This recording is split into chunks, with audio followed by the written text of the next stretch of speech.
Welcome to another episode of Conversations with a Love Activist. Now in this episode, we'll be covering my second womb mapping session with Gogo Sophia, where we talk about the right ovary, which is where our womb fire sits. Now our womb fire is responsible for our ability to manifest what we have envisioned, our goals, our visions, into reality. And so it's a very powerful creation energy that we need. Now the thing about it is that shame or sexual shame can actually block our womb fire and our ability to create the good things that we envision our lives to be. So subscribe, follow, stay tuned to the very end, because you know we have some crib notes for you from this episode, and let us heal and flourish together. Bye.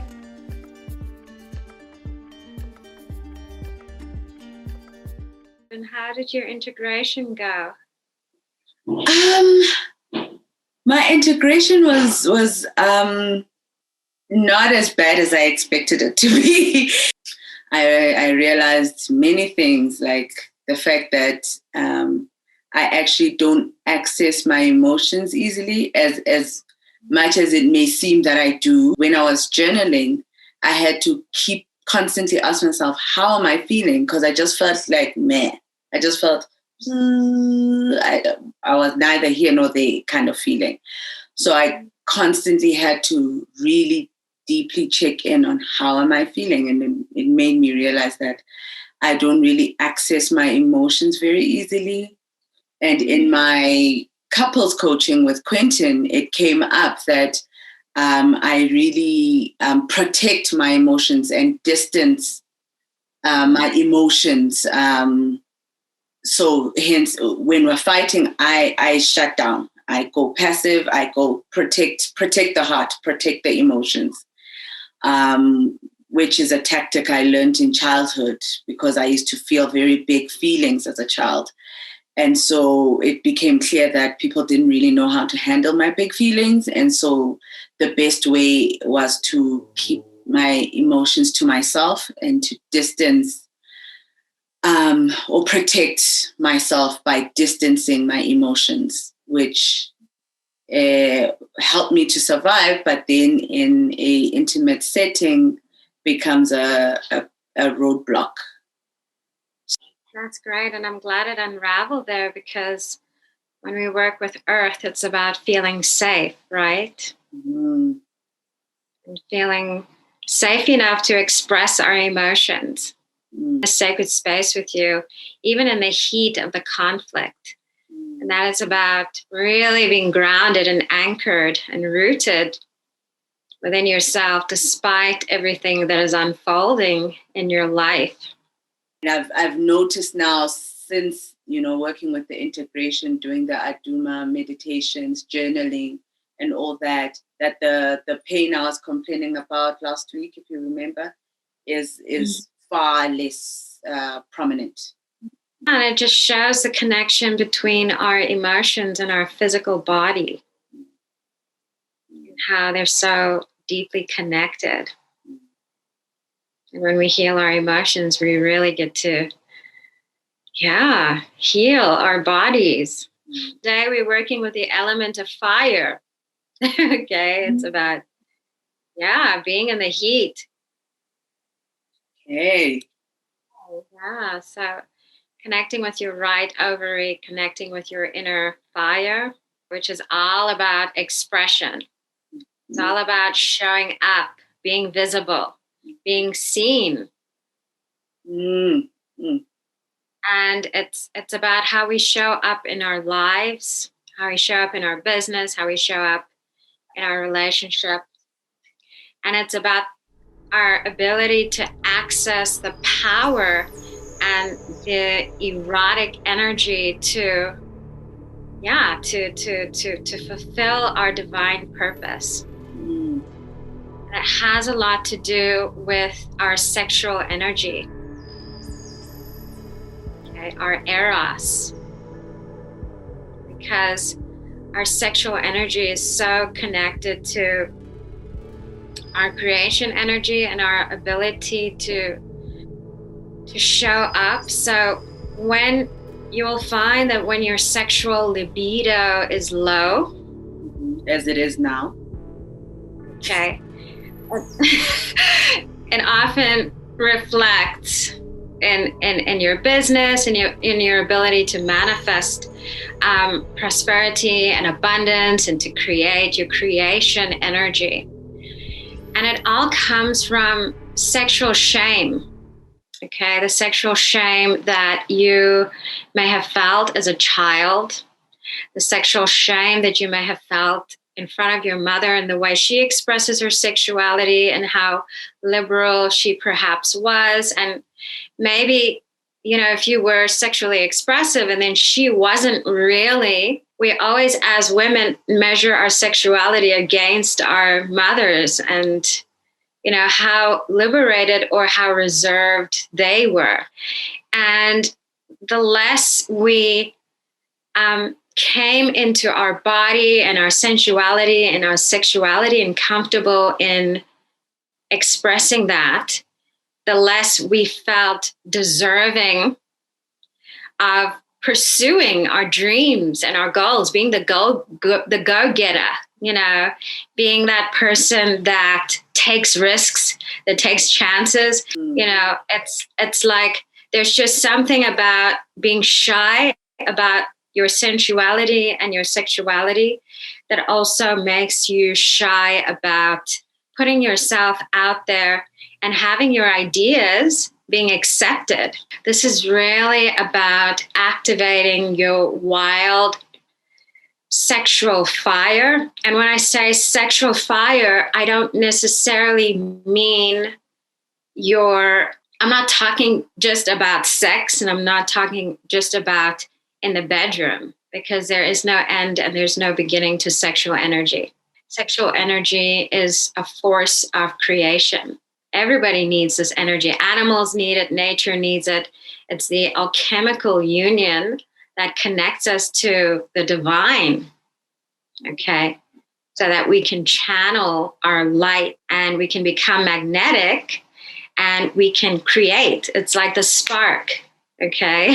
It's like when you start your car, there has to be that spark in the ignition so the car can start and it can move. So when there is a lot of that shame, that sexual shame, the ancestral shame,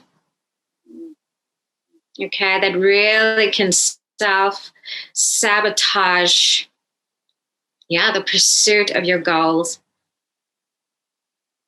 Because it's the force, it's the engine that drives you. Okay, so when that energy is not available, we feel depleted, we feel tired, because we are creating and manifesting from from doing.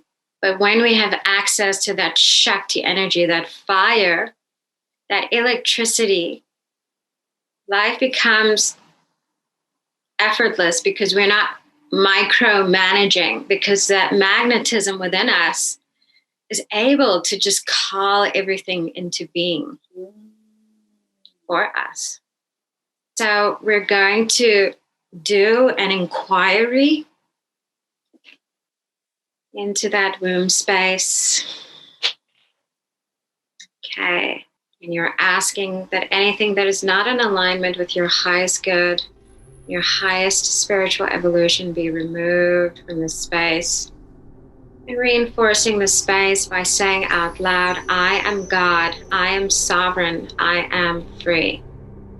I am God, I am sovereign, I am free. Bringing your attention now to your heart space, breathing into your heart, using the breath to soften the muscles in your heart. And the question that you're going to percolate to your womb cauldron is, what aspect of yourself are you most ashamed to show others? The second question you're going to percolate, do you have any wild, secret fantasies, sexual fantasies, or judgments, shame towards wild sexuality? See what the voice of your womb is communicating. Not what your perception is, but what she has to say. What makes you feel alive with burning passion and commitment? What is this part of your womb space, this Shakti, this fire wanting to gift to you? What is wanting to be expressed through you, through your right ovary? Okay. Yeah, so how was it like to connect with your right ovary? Yeah, it almost was like meeting another version of yourself that was more free and more expressive before the conditioning, before the toning down, before the wild was kind of conditioned out. Very calm, surprisingly, not as like almost in the eye of a storm kind of way. What was the storm surrounding that? What is the story of the storm? You're too much. That was the story, that you're too much. Why can't you be like so-and-so, who is more calm, who knows how to express her emotions better than you can or he can? So a lot of comparison came up, especially between me and my older brother, that why can't you be more like him, who knows how to manage his emotions, knows how to express and articulate himself in a way that doesn't make everyone else uncomfortable. And so the storm was very much around when I would speak, there would be discomfort coming back. There would be comments like, you have the tongue of a wasp. When you speak, it stings. There was a lot of, you can't just say that. It's like, but that's what it is. There was a lot of self-rejection then that had to happen, that, oh, this me who is expressive and speaks what she feels is bad. How do you feel about that? Because, sometimes our fire is so much that it does burn others. Okay. It first burns ourselves. Okay. And then it burns others, and it can become overwhelming. When we are in our fire and others are not in their fire, then they feel overwhelmed by our own inner fire. Okay, and you're just reflecting to other people the fire that they're suppressing within themselves. So how did you feel about that criticism around the expression of your fire? Shame. I felt shame. I felt like I should be something other than what I am. And you find yourself holding back for yourself, especially? Yes, 100%. 100%. What came up even is that it's very difficult for me to masturbate. It's a very hard subject for me to approach. It's hard for me to feel sensual towards myself without outside stimulation, either pornography or some kind of sex toy or water or something else. But masturbating with my body, with my hands, I feel shame. I lock in my body. I tense up.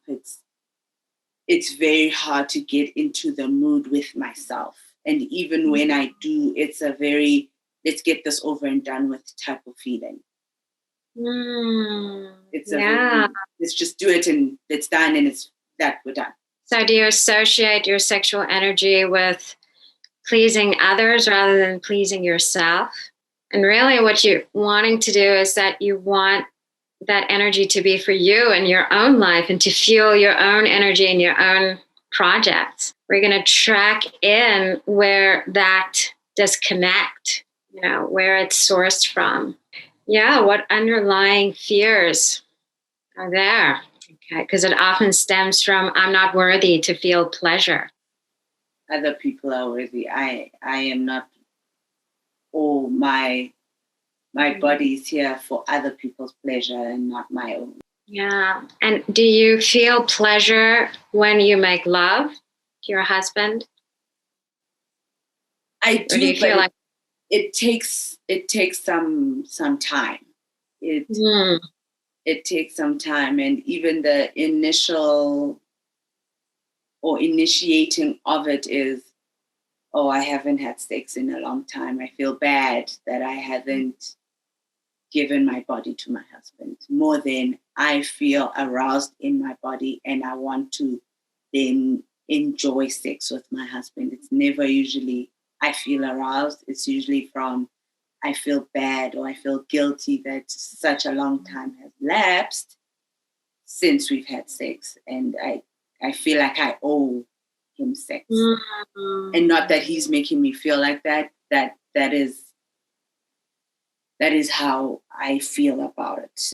We're going to track into that, because our sensual energy and our sexual energy is about being alive in every moment and not contained in the bedroom. So it's really about returning to yourself and returning to your body and feeling that pleasure, and that I deserve to feel this pleasure in every moment. Do you feel connected to your body? No. Because that's the first step, is to return. You can't feel pleasure when you don't return to the body. And it's really about nurturing a new relationship with your body, where you apologize for every time you've said, I don't like you, I don't like the shape, I don't like the weight, I don't like. So coming back to the body is building a relationship with your body. As women, we need a hug, at least one hug every single day. So learning how to touch yourself, how to hug yourself, and nurturing a relationship with yourself and your body. And it doesn't necessarily have to start with the pleasuring, okay? Because even the yoni itself, it doesn't just want to be touched, and thrusted into. You need to go down there and you need to apologize to your yoni for every time that you've forced it to have sex without its permission. So as with any relationship, with our womb, with our yoni, with our body, it's really about learning how to first come back to, I love you, I cherish you, I honor you, you are beautiful. It's a relationship with the self. And then it evolves from that to others, to our partners, to our lover, to our children. So nurturing your inner flame before merging that flame with another. So I'm just going to track. Is there a strong pattern of abuse in your life?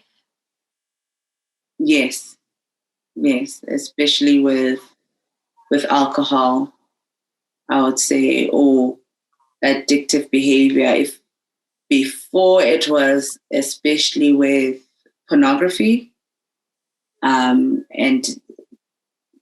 now that I'm in a relationship, it developed into alcohol abuse, for sure, and not being able to have a limit, to say, if I'm going to drink 2 glasses of wine, then I'm fine to drink 2 glasses of wine.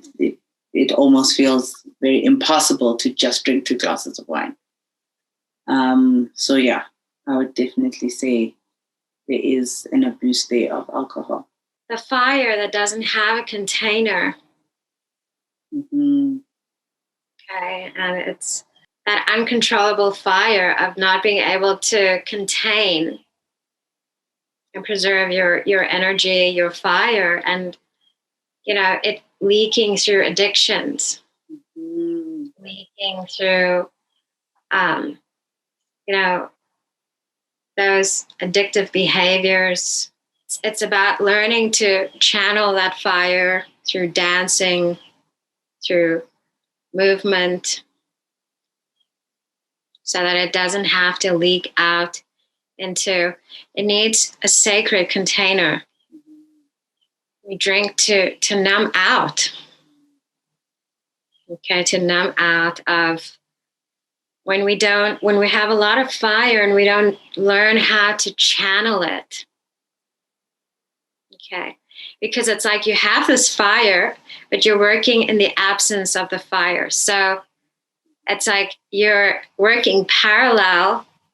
So you burn out the fire through the addiction and the porn, but it's absent in all the things that really matter to you in your life, your business, your relationship, that spark, that passion, that eroticism. And again, it's like not feeling worthy of that fire, of that passion. What we want to do is that we want to bring that fire back into your life, back into your projects, back into your relationship, back into your relationship with yourself, and for you to start becoming passionate about yourself, passionate about you. How can I fill my inner cauldron instead of pouring it out into somewhere else? And reclaiming that fire for you. Does that make sense? And that's, and that's the problem with your dad as well. It is that he had so much fire, but he just didn't know how to cope, how to deal. It's like the emotions, too much. The energy, it's too much. And we just numb out. Or we don't have an outlet. And it's about dreams unfulfilled. So do you feel in some way that there is an unfulfillment or a lack of fulfillment? Not anymore. I used to definitely feel a huge lack of unfulfillment, but I think since starting Conversations with a Love Activist, it's fulfilled a very lifelong dream, and it's created spaces for me to heal, like the session that we're having right now. And it's basically provided the means for me to heal. And so I feel that less and less. And as a result, I'm seeing huge things manifest on a business point of view that, I never imagined or dreamed of. And I can definitely say they were very much attracted through sanctity energy and not through doing, because we didn't seek out this client. They came to us, found us. We just got an email one day.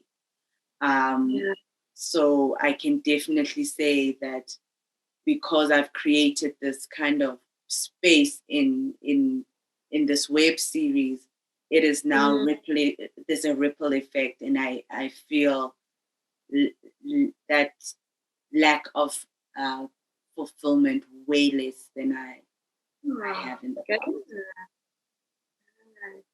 So let's go in and work with this pattern of abuse, unplugging from the abuse matrix and unplugging from all the times that you felt abused and overpowered, unplugging from all the times that you were forced to do something against your own will.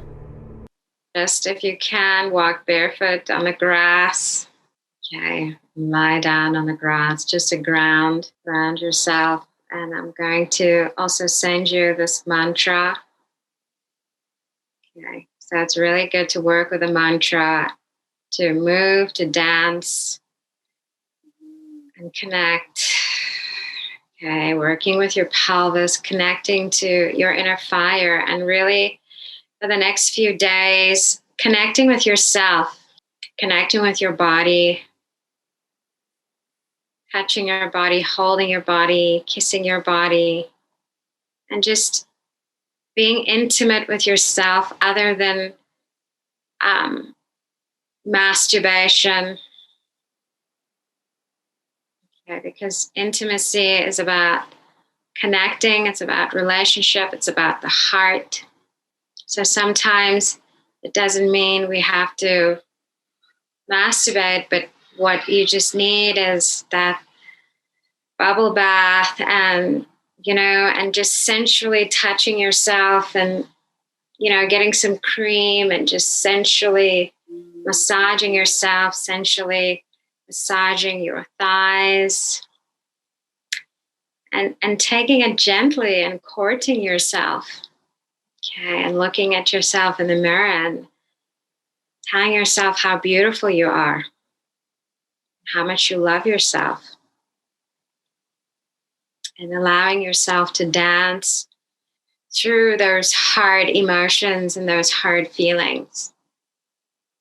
That was powerful, more on a cognitive level rather than an emotional level.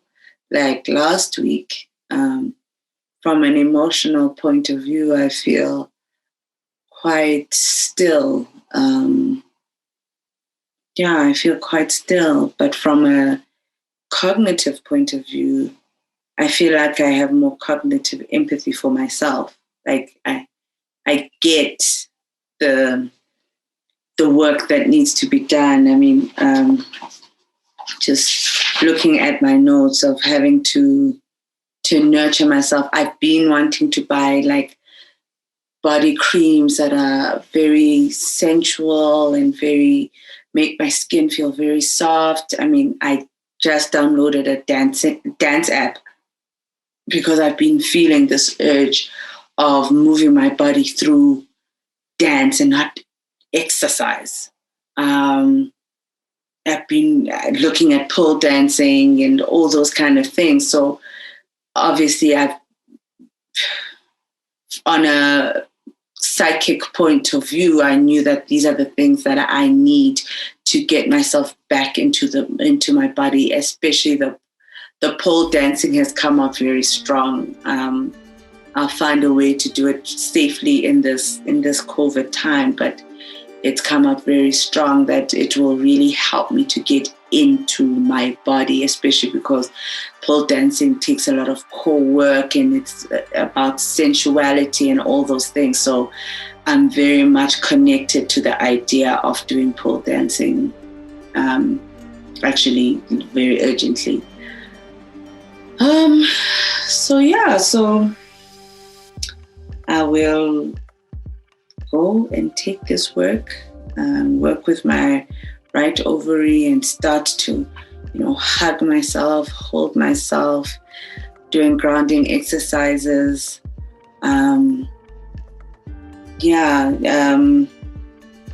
Creating safe space for myself.